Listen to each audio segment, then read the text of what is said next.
حامدا وصلی اما بعد فاعوذ باللہ من الشیطان الرجیم بسم اللہ الرحمن الرحیم فقل لا الہ الا ہوا توکلت علیہ صدق اللہ العظیم۔ آج کل عوام کے اندر توہم پرستی بہت زیادہ پائی جاتی ہے، جسے دیکھیں وہ وہم کرتا پھر رہا ہے، کوئی اپنے ہاتھ کی لکیروں میں اپنے مقدر اور تقدیر کو ڈھونڈتا پھر رہا ہے، کوئی ستاروں کے اندر الجھا ہوا ہے کہ میرے ستارے کیا کہہ رہے ہیں، کوئی حساب و کتاب اور کہانت کے اندر اور الجھا ہوا ہے کہ میرا کل آنے والا کیسا ہوگا، میں کل کیسا گزاروں گا، میرا ہفتہ کیسا گزرے گا، میری تقدیر کیا کہتی ہے، میری قسمت کیا کہتی ہے۔ اور ایک اچھا خاصا کاروبار بھی کچھ احباب کا چل رہا ہے جو لوگوں کو غلط گائیڈ کرتے ہیں، گمراہ کرتے ہیں، خود بھی گمراہ ہوتے ہیں اور ایسی باتوں میں الجھا کر رکھتے ہیں۔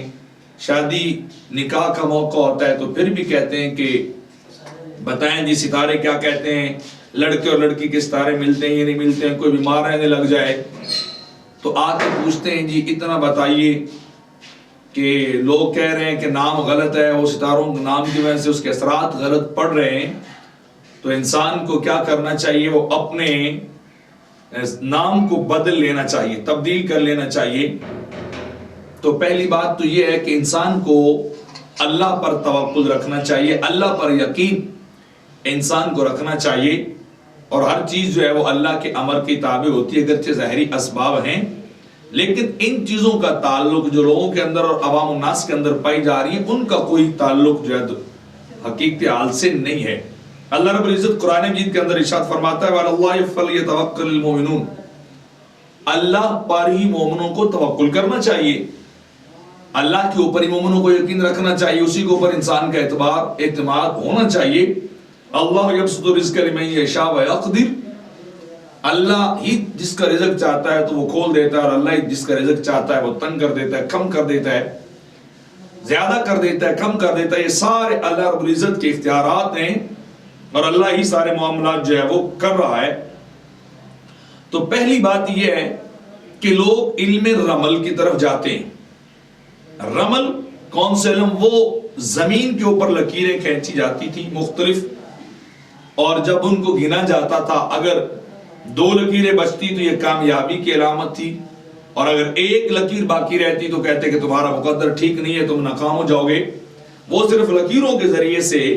اپنے مقدر کو، اپنی تقدیر کو طے کر رہے ہوتے تھے، اپنی زندگی کے فیصلے لے رہے ہوتے تھے۔ تو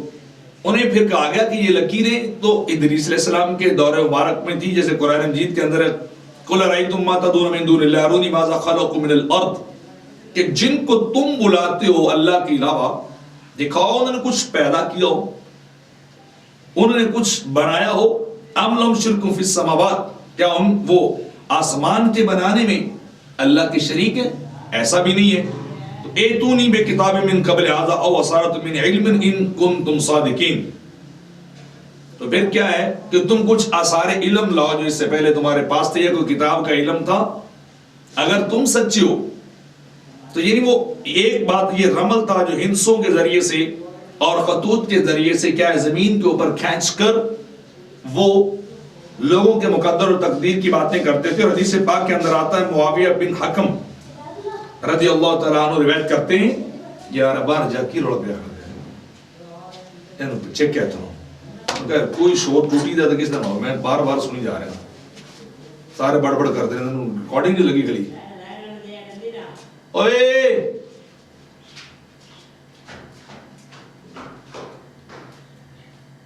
جنہوں کہ اسے آکھے ڈھوت دف ہوئے توں دروازہ ہی بار بار کھول دینے، یا شرم نہیں آتی یار۔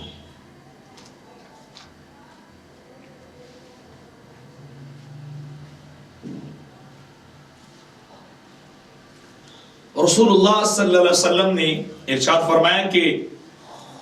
جو شخص جو ہے وہ کاہن کے پاس جائے اس کے پاس نہ جائے، جو شخص فالوں کے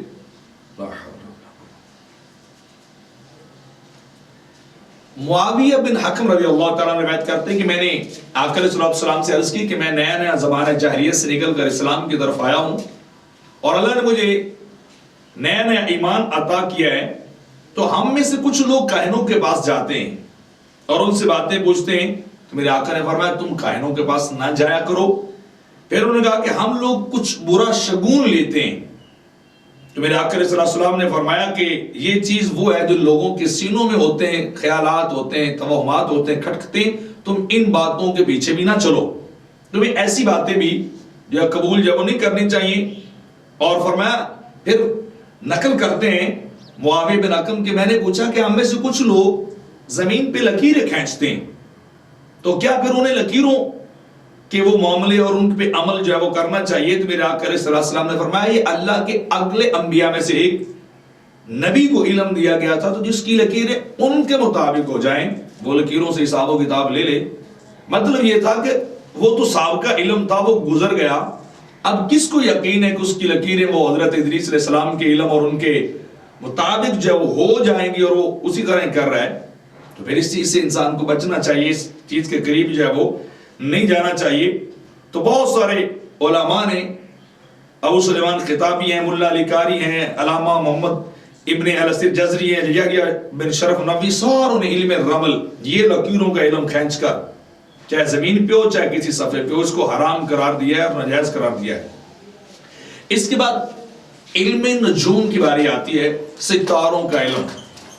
اللہ رب العزت قرآن مجید کے اندر ارشاد فرماتا ہے عالم الغیب فلا یظہر علی غیبہ احدا الا من ارتضی من رسول فانہ یسلک من بین یدیہ وخلف رصد۔ اللہ عالم الغیب ہے، وہ جسے چاہتا ہے اپنے رسولوں میں سے منتخب کر کے اس سے علم غیب جو عطا کرتا ہے، اور پھر اس علم غیب کی اللہ حفاظت بھی کرتا ہے۔ یعنی غیب کا علم اللہ نے اپنی مرضی سے جس رسول کو چاہا منتخب کیا، پسند کیا، اس کی منشا اور مشیت تھی کہ انہیں عطا کیا جائے، اللہ نے اتنا عطا کر دیا ہے۔ باقی وہ غیب کی خبریں کسی کو نہیں دیتا۔ تو لوگ کیا کہتے ہیں جی ستارے کیا کہہ رہے ہیں، ہمارے آسمان پہ دیکھ رہے ہیں، بتائیے جی میرے نام کے ستارے کیا کہہ رہے ہیں جی، ستاروں کا معاملہ کیا ہے جی؟ تو ستاروں کا معاملہ یہ کہ وہ نجومی کرتے کیا تھے، جب کوئی پیدا ہوتا تو اس وقت کا وقت دن رات صبح شام کو نکالتے، اور ستاروں کے پھر اس وقت کے وہ شکلوں کو جو ہے وہ دیکھتے کہ اس وقت ستارے کی شکل کیا ہے، اس وقت جو ہے وہ برج کون سا بن رہا تھا، وہ برج عقرب ہے، برج اسد ہے، قوس ہے، جدی ہے، دلو ہے، ہوت سورج ہے۔ تو جس وہ سیارے کا وقت ہوتا یا ستارے کا جو وقت اور شیپ اور شکل ہوتی، تو اس کے مطابق وہ اس کا ذائچہ بنا لیتے اور بنا کر اس کی زندگی کی خبریں جو ہے وہ دینے لگ جاتے۔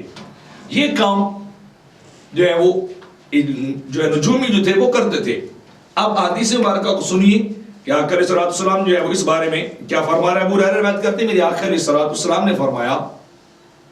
کہ جو شخص کاہن، غیب کی خبریں دینے والا، حساب و کتاب کر کے بتانے والا، چاہے مستقبل کی ہو یا ماضی کی ہو، جیسے چوری ہو جاتی ہے، ڈاکہ ہو جاتا ہے، قتل ہو جاتا ہے، لوگ جاتے ہیں جی حساب کیجئے ہماری چوری کس نے کی ہے، ہمارا مال کس نے لوٹا ہے جی، ہمارا قاتل کون ہے وہ بتاؤ، یا یہ ہے کہ پھر آگے ہم شادی کرنے جا رہے ہیں تو تم ہمیں وہ خبریں دو، یا میں یہ کام سفر پہ جا رہا ہوں اس کے بارے میں آپ کو علم ہے تو وہ خبریں دیں۔ تو کاہن کے پاس گیا یا عراف کے پاس گیا، عراف پامسٹ، یہ ہاتھوں کی لکیروں کو دیکھنے والا، ان کے پاس گیا اور اس نے ان کے قول کی تصدیق بھی کر دی کہ یہ واقعی یہ بات سچ کہتے ہیں۔ اب سنیے دل تھام کر، میرے آقا فرماتے ہیں ایسے شخص نے میرے دین کا کفر کیا ہے، فقد کفر بما انزل علی محمد صلی اللہ علیہ وسلم، اس نے اس دین کا کفر کر دیا جو دین محمد صلی اللہ علیہ وسلم پہ اتارا گیا ہے۔ اور اس کے بعد ایک اور روایت کے اندر ہے کہ عبداللہ بن مسعود نقل کرتے ہیں کہ آقا علیہ السلام نے فرمایا جو شخص عراف، ہاتھوں کے جاننے والا، ساحر، جادوگر، کاہن، غیب کی خبریں دینے والا ان کے پاس کیا اور اس نے اس سے سوال کیا اور ان سے جا کے پوچھا کہ ہمارا یہ حساب و کتاب کر کے بتاؤ، اور پھر اس کے قول کی تصدیق کی، تو اس نے محمد عربی صلی اللہ علیہ وسلم کے دین کا کفر کیا ہے، انکار کیا۔ آپ دیکھ لیں کتنی وضاحت آ چکی کہ ستاروں کا علم کوئی نہیں ہے، ستاروں کے بارے میں کوئی ان کی تاثیر نہیں ہے۔ ایک اور حدیث پاک کے اندر آتا ہے آقا علیہ السلام سفر میں تھے، رات کو بارش سے فجر کے وقت صحابہ جاگے، نماز پڑھنے سے قبل انہوں نے آپس میں گفتگو کی کہ یہ جو بارش برسی ہے نا، آدھوں نے کہا کہ یہ اللہ کے امر سے برسی، اللہ کا حکم ہے، اور آدھوں نے کہا نہیں وہ ستاروں کی چالیں، وہ ستارہ ادھر گیا، وہ ستارہ ادھر گیا، اور ان کی حرکت اور کی وجہ سے، دائیں بائیں ہونے کی وجہ سے یہ بارش برسی ہے۔ تو وہ دونوں اپنے اپنے موقف پہ قائم رہے۔ تو آقا علیہ السلام نے امامت کروائی، جماعت کروائی۔ تو جب آپ نے سلام پھیرا، اب سنیے، جب سلام پھیرا تو آقا علیہ السلام نے فرمایا کہ اللہ رب العزت نے میرے تب پیغام بھیجا جبریل کے ذریعے سے، آپ کے پیچھے جو کھڑے ہیں نا نماز پڑھنے والے صحابہ، ان میں سے آدھے وہ ہیں جنہوں نے میرا اقرار کیا ہے، اور آدھے وہ ہیں جنہوں نے میرا انکار کیا ہے۔ اندازہ لگائیے، نماز پڑھنے والے نبی کے پیچھے کھڑے۔ تو انہوں نے پوچھا حضور ہم آپ کے ساتھ نماز پڑھ رہے ہیں، اللہ کی وحدانیت کی اقراری ہے، سجدہ کر رہے ہیں، تو انکاری کیسے ہو گئے؟ فرمایا اللہ رب العزت نے فرمایا کہ جنہوں نے کہا نا کہ اللہ کے امر سے بارش ہوئی ہے، انہوں نے اللہ کا اقرار کیا ہے، اور جنہوں نے یہ کہا ہے کہ یہ بارش ستاروں کی وجہ سے برسی ہے، انہوں نے اللہ کا انکار کیا ہے۔ تو آپ خود دیکھ لیجئے کہاں تک باتیں جو ہیں وہ جا رہی ہیں، اور کہاں تک حقیقت اور کہاں تک ہمارے توہمات اور سپرسٹیشنز ہیں کہ ہم بات بات پہ دائیں بائیں دیکھ رہے ہیں، اللہ سے ہٹ کر، اللہ کی ذات کو چھوڑ کر۔ تو یہ تو دور جاہلیت کی ڈارکنس پیریڈ کی باتیں تھیں، اس دور کی باتیں، اسلام سے قبل کی باتیں،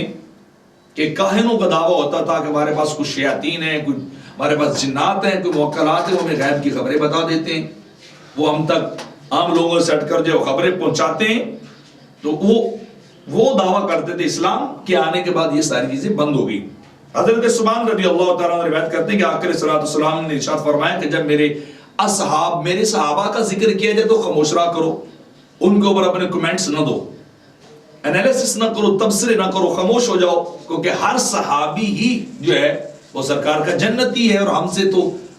لاکھوں